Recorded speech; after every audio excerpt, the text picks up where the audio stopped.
Hello everyone, अगर आप prepare कर रहे हो पीजीटी इकोनॉमिक्स केवीएस के लिए तो उसके बारे में कुछ इंपॉर्टेंट डिस्कशन आज हम करेंगे। फर्स्ट ऑफ ऑल जो डिस्कशन है उसका मोड ये है कि क्यों ऐसा देखने को मिल रहा है कि ईयर बाय ईयर इसका जो कट ऑफ है, स्पेशली अगर मैं बात करूँ इकोनॉमिक्स की, वो हर साल बढ़ता ही जा रहा है। 180 मार्क्स का पेपर है, 180 इसमें क्वेश्चंस आते हैं, 3 घंटे का पेपर है और इसको जो हम देख रहे हैं ईयर बाय ईयर इसका जो कट ऑफ वो कंटिन्यू बढ़ता जा रहा है। ऐसे होने का पीछे का क्या रीज़न है? और फर्स्ट ऑफ ऑल आप समझें कि केंद्रीय विद्यालय का जो संगठन है इसके अकॉर्डिंग इस बार जो वैकेंसीज हैं वो कितनी हैं और कितनों के लिए आपको फॉर्म फिल करना है, थोड़ा समझते चलेंगे इस चीज़ को। तो इस बार हम 9156 वैकेंसीज को टारगेट कर रहे हैं अकॉर्डिंग टू केवीएस, और ये डेटा आप केवीएस की वेबसाइट से भी ले सकते हैं जो कि अभी हाल ही में रिलीज़ हुआ है। तो आप याद रखिए 9156 वैकेंसीज के लिए ये वैकेंसीज हैं इस बार। ओके, इसमें कुछ वैकेंसीज हैं पीजीटी के लिए, डीजीटी के लिए, पीआरटीज के लिए, वाइस प्रिंसिपल एंड प्रिंसिपल के लिए भी, लाइब्रेरियन के लिए भी एंड कुछ नॉन टीचिंग स्टाफ भी है। ठीक, एंड उसके बाद अगर हम बात करें तो अभी इसका जो फॉर्म फिल करने का नोटिफिकेशन है वो अभी आया नहीं है, बट हाँ वैकेंसीज रिलीज कर चुका है केवीएस। एंड इसके बाद अगर देखा जाए एज लिमिट तो पीआरटी की एज लिमिट रहेगी 30 ईयर्स, टीजीटी के लिए 35 ईयर्स एंड पीजीटी के लिए 40 ईयर्स। बहुत जल्दी इसका जो नोटिफिकेशन है फॉर्म फिल करने का वो आपको मिल जाएगा। ठीक है, एंड इसके बाद अगर हम बात करें तो पीजीटी अकेले पीजीटी के लिए कितनी वैकेंसीज हैं तो वो हैं 1934, टीजीटी के लिए 3619। ओवरऑल अगर आप देखें तो 9156 डेटा की जो वैकेंसीज हैं और ये जो डेटा अवेलेबल है वो अपना केवीएस वेबसाइट पर भी अवेलेबल है। ठीक, एंड अब क्वेश्चन ये है कि इकोनॉमिक्स के लिए कितनी वैकेंसीज हैं। तो अगर आप देखें इकोनॉमिक्स के लिए लगभग 178 वैकेंसीज हैं। तो अगर आप फाइट कर रहे हैं केवीएस को ज्वाइन करने के लिए तो आप 178 में से आपको एक सिंगल सीट चाहिएगी। तो आप जो भी प्रिपेयर करेंगे तो नो डाउट आपको ये दिमाग में रहा है कि 178 वैकेंसीज हैं एंड इसका जो कंपटीशन है वो टू मच लार्ज है। तो आपको कैसे कॉम्पीट करना है, कैसे आपको स्ट्रेटजीज बनानी है, कैसे आपको प्रॉपरली अपनी स्टडी को लेके चलना है, क्या आपका प्लान रहेगा, स्मार्ट वर्क हार्ड वर्क दोनों इसमें काम करता है, तो वो क्या कुछ रहने वाला है ये आपको समझना है। 1934 ओवरऑल पीजीटी की वैकेंसीज है, इसमें से 178 वैकेंसीज इकोनॉमिक्स की हैं। ओके, टीजीटी सोशल साइंस की अगर हम बात करें तो वो 498 वैकेंसीज में भी इकोनॉमिक्स का पार्ट आता है, हिस्ट्री, ज्योग्राफी, पॉलिटी, इकोनॉमिक्स, है ना, 498। ठीक, फिर if we talk about important dates तो बहुत जल्दी अभी ये नोटिफिकेशन आया नहीं है, बट हाँ वेबसाइट पर वैकेंसीज मेंशन की गई थी, कितनी वैकेंसीज इस बार आने वाली हैं वही आपको बताया अभी। तो बहुत जल्दी आपको मिल जाएगा उसका नोटिफिकेशन। अब क्वालिफिकेशंस क्या है, अगर आप पीजीटी की बात कर रहे हैं तो आपके पास मास्टर होना चाहिए जो भी आपका सब्जेक्ट है, लाइक इकोनॉमिक्स तो इकोनॉमिक्स आपका मास्टर हो और आपने बीएड किया हो, फिर बीएड जैसी कोई इक्विवेलेंट डिग्री आपके पास हो तो आप ये फॉर्म फिल कर पाएंगे। ओके, अब एज क्राइटेरिया क्या होता है, अगर हम बात करें पीजीटी की तो उसमें एज क्राइटेरिया होता है 40 ईयर्स मैक्सिमम। ठीक, एंड बाकी फी का, जिसका जो फी है वो कितना रहेगा चार्ज फॉर्म फिल करने के टाइम पे, तो आपको यहाँ पे 1000 रुपीज़ का लगभग फॉर्म फिल करना होगा। ये भी एक इम्पॉर्टेंट पॉइंट है इसमें। उसके बाद प्रोसेस क्या होता है, तो पीजीटी का प्रोसेस यही है कि पहले आपको देना होगा रिटन एग्जाम जिसके अंदर 4 पार्ट होंगे, फिर टीचिंग का डेमो होगा, इंटरव्यू होगा, फिर होगा लास्ट में डॉक्यूमेंट का वेरिफिकेशन। ठीक, एंड इसके बाद ये आपका पे ग्रेड रहेगा। तो होपफुली पे ग्रेड को देखकर ही आप थोड़ा पढ़ना स्टार्ट कर सकते हैं क्योंकि पे ग्रेड काफ़ी अच्छा है, क्योंकि सेंट्रल गवर्नमेंट की जॉब है, केवीएस है, केंद्रीय विद्यालय हैं, तो सिंपल सी बात है सेंट्रल गवर्नमेंट की जॉब है और बहुत ही अच्छे इसमें पक्ष आपको मिलते हैं सेंट्रल गवर्नमेंट की साइड से, और पे स्केल भी लगने वाला है ना। चलिए, ओके, नेक्स्ट। अच्छा, अब ये तो हो गया एक कॉन्सेप्ट कि एग्ज़ाम में क्या पैटर्न है, कैसे हमको जाना है और क्या कुछ है। ओके, अब यहाँ पर एक क्वेश्चन ये आ जाएगा कि इसमें जो 4 पार्ट्स हैं उसके अंदर क्या कुछ होगा। तो अकेला जो इकोनॉमिक्स का पेपर है वो 100 मार्क्स का होता है, बाकी हिंदी, इंग्लिश, रीजनिंग, मैथ्स वगैरह ओवरऑल वो 80 मार्क्स के होंगे। तो आपको ओवरऑल 180 में से मार्क्स लेकर आने हैं। ठीक है, 1 सेकेंड।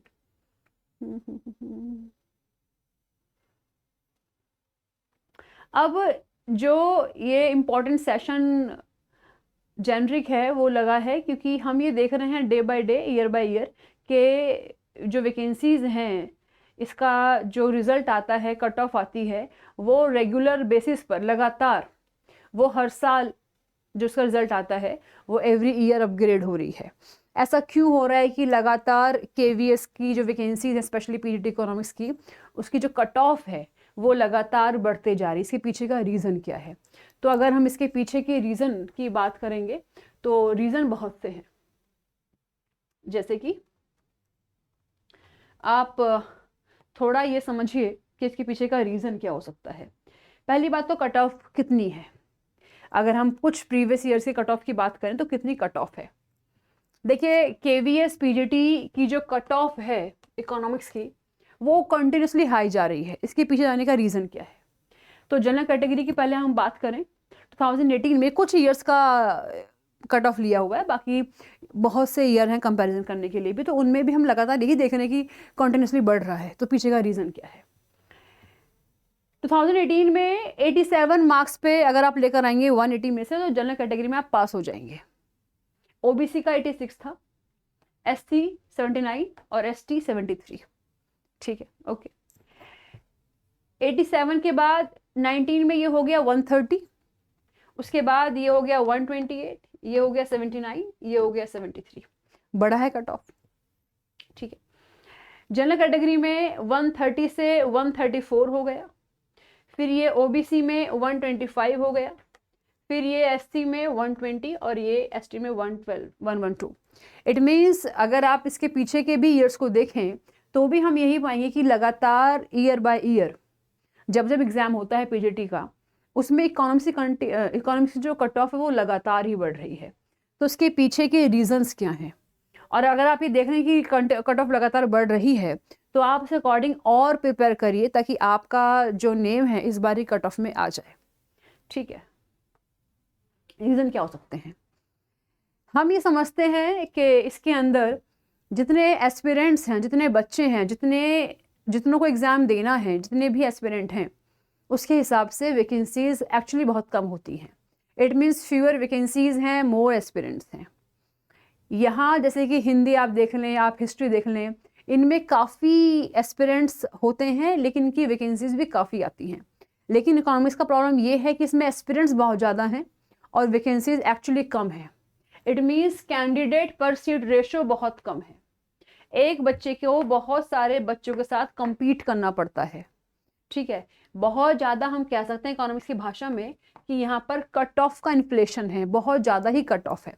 अब ऑब्वियसली बात है, अगर सीट्स बहुत कम होंगी, बच्चे बहुत ज़्यादा होंगे, एस्पिरेंट्स बहुत ज़्यादा होंगे और वो अच्छे से प्रिपेयर करेंगे, तो सिंपल सी बात है, लाइक सप्लाई बहुत ज़्यादा है, उससे भी ज़्यादा डिमांड है। सप्लाई लेकिन वैकेंसीज उतनी नहीं है, लेकिन डिमांड लोगों की बहुत ज़्यादा है। सभी को बनना है टीचर, क्योंकि केवीएस की जॉब है, सेंट्रल गवर्नमेंट की जॉब है, बहुत इंपॉर्टेंट, इसमें अच्छे पर्क्स हैं। तो कोई भी इन लुभावनी चीज़ों को देखकर उसको लगेगा कि हाँ मुझे भी सेंट्रल गवर्नमेंट की जॉब चाहिए, क्यों नहीं चाहिए, मुझे भी टीचर बनना है। तो अगर आप भी टीचर बनने का प्रिपरेशन कर रहे हैं, एंड नो डाउट अगर आपको केवीएस में जॉब करनी है तो आपको बहुत स्मार्ट तरीके से अपनी प्रिपरेशन करनी होगी, क्योंकि एस्पिरेंट्स सच में बहुत ज़्यादा होंगे और वैकेंसीज उसके हिसाब से बहुत ही कम होंगी। एक सीट के लिए कुछ हज़ार बच्चे हो सकते हैं। ठीक है, next, attractive government job perks. अब क्योंकि सेंट्रल गवर्नमेंट की जॉब है, गवर्नमेंट बहुत कुछ अवेलेबल कराती है, गवर्नमेंट हाउस अलाउंस देती है, गवर्नमेंट भत्ता अलाउंस, डियरनेस अलाउंस, महंगाई भत्ता देती है, गवर्नमेंट जॉब सैलरी देती ही देती है। जितने भी सेंट्रल गवर्नमेंट के पर्क्स होते हैं वो सभी मिलते ही हैं। तो पहली बात तो गवर्नमेंट जॉब, ऊपर से सेंट्रल गवर्नमेंट, तो ये अपने आप में एक लुभावना कॉन्सेप्ट है। तो जो बच्चे स्टेट गवर्नमेंट को भी प्रिपेयर कर रहे होते हैं एग्ज़ाम को देने के लिए टीचिंग के, वो सेंट्रल के भी ट्राई करते ही हैं, इसलिए यहाँ पर रश बहुत ज़्यादा है। Second thing, wide area recruitment. अब क्योंकि ये सेंट्रल गवर्नमेंट की जॉब है तो उसमें बहुत से बच्चे हैं जो कॉम्पीट करते हैं। अगर बहुत से बच्चे कॉम्पीट करेंगे तो नंबर ऑफ एस्पिरेंट बहुत ज़्यादा ही हो जाएंगे। सेंट्रल गवर्नमेंट की जॉब है तो पूरा इंडिया, अगर पूरे इंडिया के जो भी एस्पिरेंट्स हैं जो टीचिंग की प्रिपरेशन कर रहे हैं वो इसका फॉर्म डालते हैं और डाल सकते हैं। ठीक है, highly qualified candidates overlapping preparation. अब कहने की बात है कि पीजीटी है तो जो भी बच्चों ने पोस्ट ग्रेजुएट किया हुआ है वही इसको फॉर्म फिल करेंगे, ये तो है ही साथ में। अब जो स्टूडेंट्स या जो aspirants net and JRF clear कर गए हैं या फिर क्लियर कर रहे हैं या फिर इसीलिए पढ़ाई कर रहे हैं, वो भी इस एग्ज़ाम को देते हैं। इट मीन जो जिनका नेट क्वालिफाई है वो भी पीजीटी की जॉब कर लेते हैं, है ना। जिनका जीआरएफ को वो प्रिपेयर कर रहे हैं, जिनकी प्रिपरेशन बहुत अच्छी है, स्ट्रॉन्ग है, अगर वो भी इनका एग्ज़ाम देंगे तो शायद उनके लिए थोड़ा और ईजी हो जाएगा, क्योंकि उन्होंने बहुत ही बड़े एस्पेक्ट्स में इसको पढ़ लिया है। तो क्योंकि वो बहुत ही हाईली क्वालिफाइड हैं तो कट ऑफ इसलिए भी हाई जाती है, क्योंकि जो बहुत ही बच्चे तुमने अभी बिल्कुल नए नए ग्रेजुएट करे हैं, शायद उनको इतनी अच्छी प्रिपरेशन नहीं होगी, लेकिन जो ऑलरेडी प्रिपरेशन में हैं और जो नेट और जीआरएफ को टारगेट कर रहे हैं, उनका ये जो पीजीटी का कॉन्सेप्ट है होपफुली कि थोड़ा स्ट्रॉन्ग होगा बाकी के सभी एस्पिरेंट से। तो यहाँ पे कहीं ना कहीं जो प्रिपरेशन है वो ओवरलैप हो जाती है। अब वो ये भी प्रिपेयर कर रहे हैं, वो ये भी प्रिपेयर कर रहे हैं, अब इसमें भी नंबर आ जाएगा, इसमें भी नंबर आ जाएगा, इसी में नंबर आ जाएगा, वो उस जॉब को ले लेंगे। That's it. ये भी एक मेन कॉन्सेप्ट है। फिर standard level of economics questions. अब ये जो सब्जेक्ट है इकोनॉमिक्स, ये कुछ एजम्पशंस पे चलता है, कुछ साइंटिफिकली मेथड्स पे चलता है। इसमें इसको हम बोलते हैं कि इकोनॉमिक्स साइंस है, ये एक आर्ट है, दोनों का कॉम्बिनेशन है।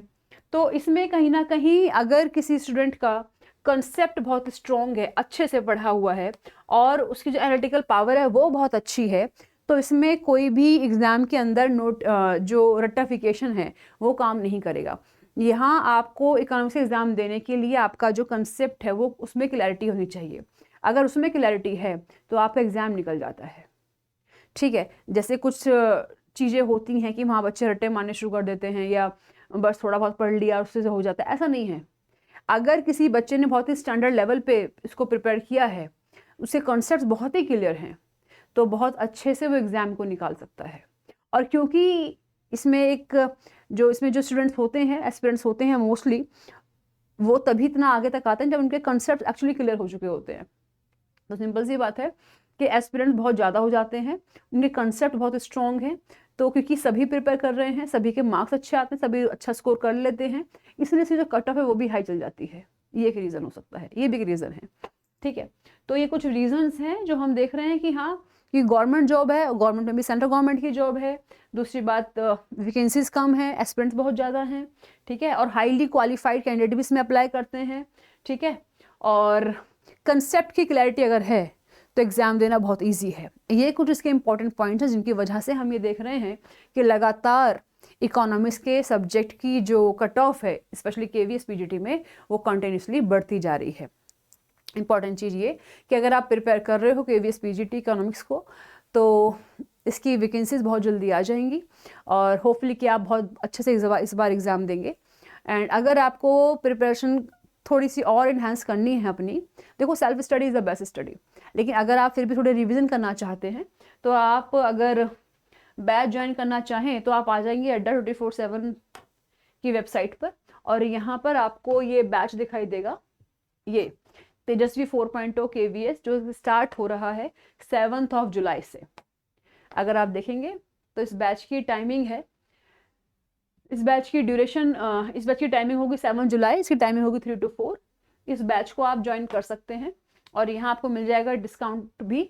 अगर आप यूज़ करते हैं कोड Y831 तो आपको थोड़ा एक्स्ट्रा डिस्काउंट और मिल जाता है, क्योंकि वो टीचर्स का अपना डिस्काउंट होता है, ठीक है। तो अगर आप चाहें खुद को इनरोल करना तो उसमें आप इनरोल कर सकते हैं, ठीक। बाकी जो हमारी क्लासेस हैं वो रन होती ही हैं।